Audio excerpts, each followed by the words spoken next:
So I wanted to talk about the last two games of the Bucks-Raptors game from last night because it sort of highlighted some of the problems the Raptors have had. It's sort of a microcosm for everything that's going on.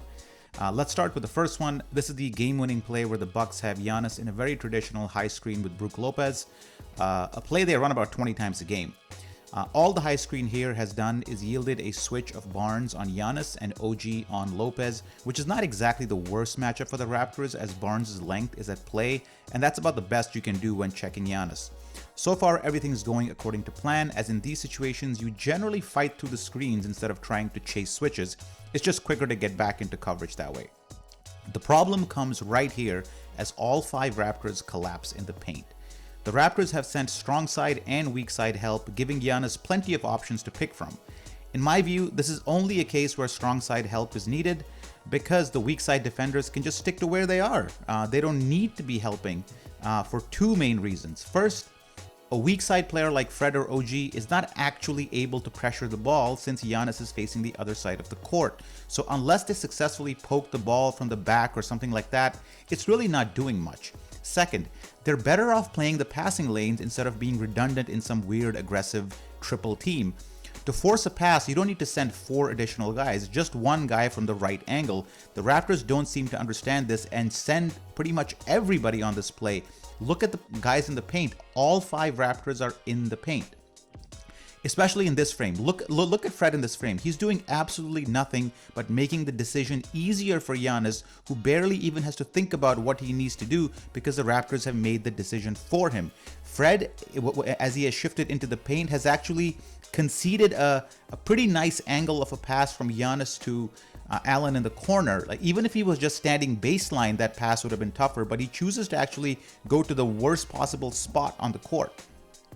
The Bucks have several options here. They could swing it and still get a clean look from Lopez, but why do that when Allen is wide open? This has been a long time problem for the Raptors, and they don't seem to learn or use that length or strength to their advantage. One small thing, I do want to give credit to Scottie Barnes on this play, who has maintained excellent posture in his defense with his hands up and avoiding a foul. So good play by Barnes here, even though the Raptors conceded.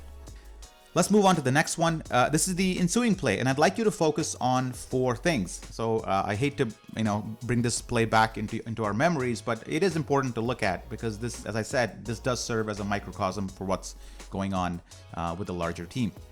So I'd like you to focus on 4 things. First, the Raptors run a decoy for Gary by having Barnes set a pretty ineffective screen, and the Bucks don't buy it at all. So already the main fake on this play is already dealt with by the Bucks before the ball is even inbounded. Second, I'm not even sure why the Raptors are running a high screen to invite a taller defender on Fred. He's guarded by Javon Carter, who is 6'1", yet they seek a matchup which gets Bobby Portis at 6'10" on him. This would work if Fred's plan was to drive the ball against a slower Portis, but he doesn't do that and instead moves away from the rim, which plays into Portis' advantage. This is a net negative switch for the Raptors and a highly questionable decision. Third, notice how little the Bucks help in contrast to the Raptors.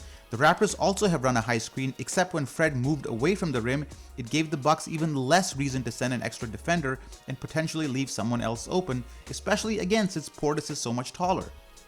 Fourth, the Raptors also don't run any sort of action away from the ball and are completely static.